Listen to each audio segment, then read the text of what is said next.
My dear students, welcome to you. My name is Dilip from DKD English. I hope all of you are very good. এই ক্লাসটা মূলত হচ্ছে যে SSC এবং HSC দের জন্য খুব ইম্পর্টেন্ট একটা ক্লাস। এখানে আমি বুঝিয়ে দিচ্ছি যে একটা পাই চার্টকে কিভাবে সুন্দর করে এক্সপ্লেইন করতে হয় তার দেওয়া ইনফরমেশন। অর্থাৎ তোমরা জানো পাই চার্টের মধ্যে হোক বা গ্রাফ হোক, তোমাকে একটা চার্ট দেওয়া থাকে, সেই চার্ট থেকে ইনফরমেশন নিয়ে সেটা ডিসক্রিপশন লিখতে হবে। তো এখানেও ঠিক আমি ওভাবে একটা পাই চার্ট নিয়েছি, সেই পাই চার্টের ডিসক্রিপশন কিভাবে দিচ্ছি, কত ইজিলি করে দিচ্ছি সেটা একটু লক্ষ্য করবে, একটু মনোযোগ দিয়ে ওয়াচ করতে হবে। যে কিছুক্ষণ সময় তোমার ব্যয় হয় বলতে এটা তোমার মৃত ব্যয় হবে, কারণ এটা তুমি যদি তুমি একবার শিখে নিতে পারো, টেকনিকটা একবার বুঝে নিতে পারো, তাহলে এটাকেই তুমি অন্য কোনো গ্রাফ কিংবা পাই চার্টের মধ্যে ইউজ করতে পারবে। অর্থাৎ সেন্টেন্স গুলো আমি খুব ইজিলি তোমাকে বুঝিয়ে দেওয়ার চেষ্টা করছি। তো কি করতে হবে তোমাকে, তুমি যদি আমার চ্যানেলে নতুন হয়ে থাকো তাহলে কি করবে, আগে ভিডিওটা মনোযোগ দিয়ে ওয়াচ করো।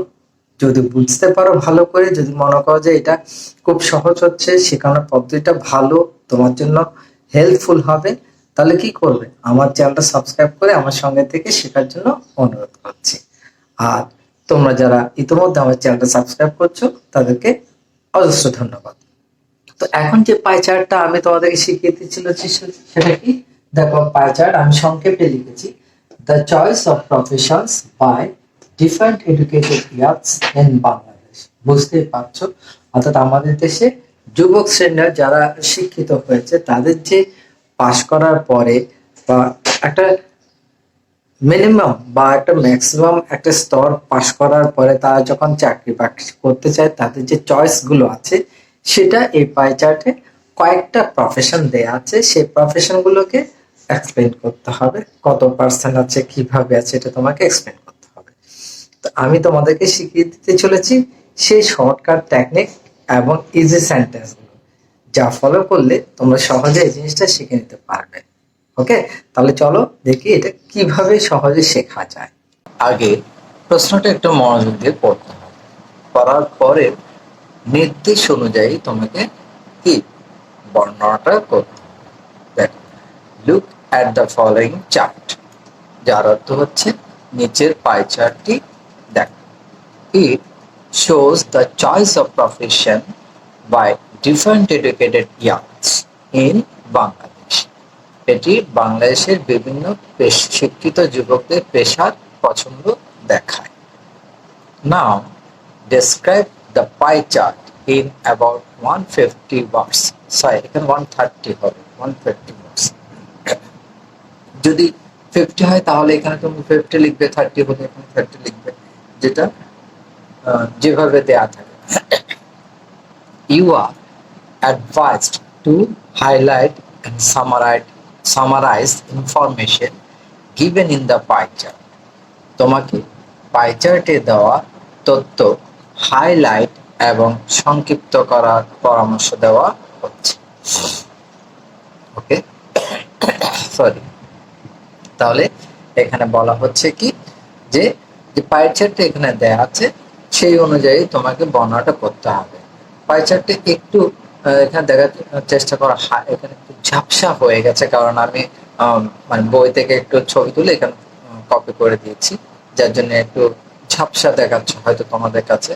একটু জুম করে দেখার চেষ্টা করো। এখানে দেখো, গভর্নমেন্ট জব আছে 30%, তারপর প্রাইভেট জব আছে 25%, বিজনেস আছে 12%, ফরেন জব আছে 15%, আইসিটি জব 10% এবং সর্বোপরি ফার্মিং হচ্ছে 8%। ওকে, তারপরে দেখো এখানে এটা রাজশাহী বোর্ড 2019 সালে, চিটাগং বোর্ড 2017 সালে, সিলেট বোর্ড 2020 সালে এসেছে। সুতরাং স্বাভাবিকভাবে বুঝতে পারছো এটা খুব ইম্পর্টেন্ট একটা চার্ট। দেখো, আমি ডেসক্রিপশনটা যত পেরেছি সহজ শব্দে, সহজ সেন্টেন্সে তোমাদের সামনে নোট করে তুলে ধরার চেষ্টা করেছি। আশা করছি তোমাদের সবারই ভালো লাগবে এবং সবাই এই জিনিসটা খুব সহজে শিখতে পারবে এবং লিখতে পারবে, দীর্ঘদিন মনেও রাখতে পারবে। The given pie chart shows the choice of professions by different educated youths in Bangladesh. প্রদত্ত পাই চার্টে বাংলাদেশের বিভিন্ন শিক্ষিত যুবকদের পেশার পছন্দ দেখায়।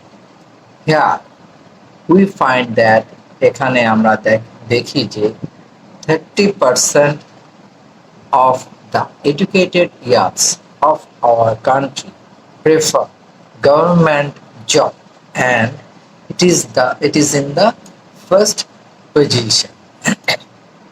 এখানে আমরা দেখতে পাই যে আমাদের দেশে 30% বা শতকরা 30 জন শিক্ষিত যুবক সরকারি চাকরি পছন্দ করে এবং এটি প্রথম স্থানে আছে। সেকেন্ড, দ্বিতীয়ত 25% of our educated youths chose jobs in private sector.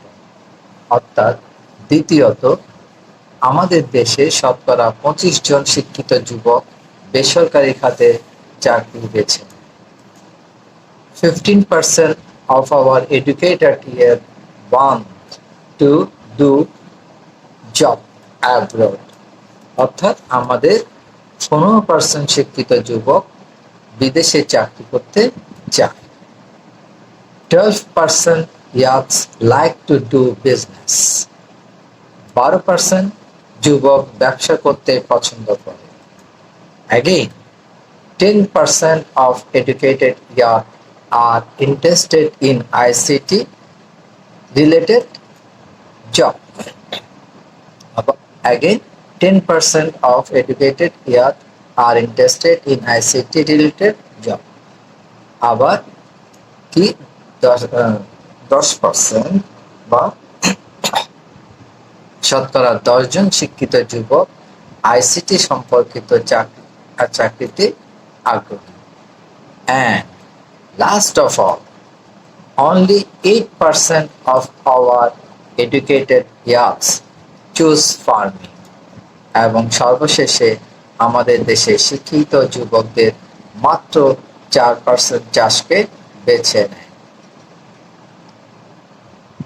From the chart, it could be said that the socio-economic and cultural setup of our country has a great influence on the educated youths in choosing profession. অর্থাৎ chart থেকে বলা যায় যে আমাদের দেশে আর্থসামাজিক ও সাংস্কৃতিক ব্যবস্থা শিক্ষিত যুবকদের পেশা বেছে নেওয়ার ক্ষেত্রে অনেক বেশি প্রভাব ফেলে।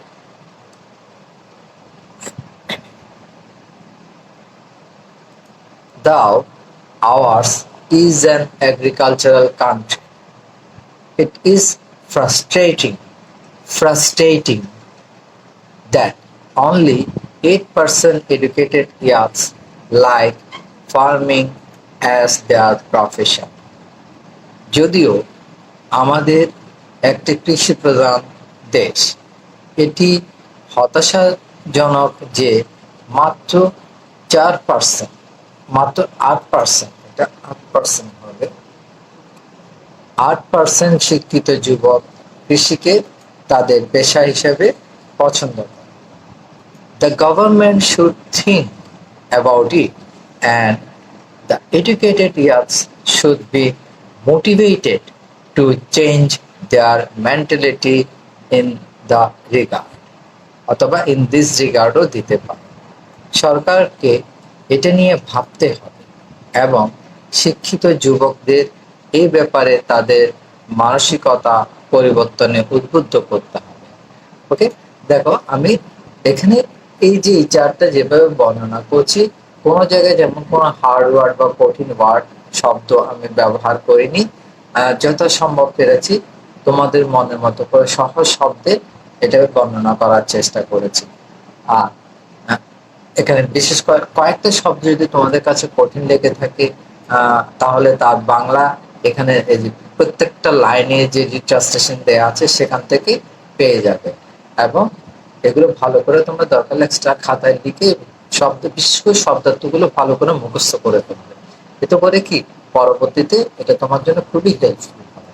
আর আরো একটা জিনিস বলে রাখি, এখানে আমি যেসব লাইনগুলো ব্যবহার করছি তোমরা শুধু কিছু কিছু ইনফরমেশন চেঞ্জ করে এই লাইনগুলো পরবর্তী অন্য কোনো চার্টে বা অন্য কোনো জায়গায় এগুলো ব্যবহার করতে পারবে।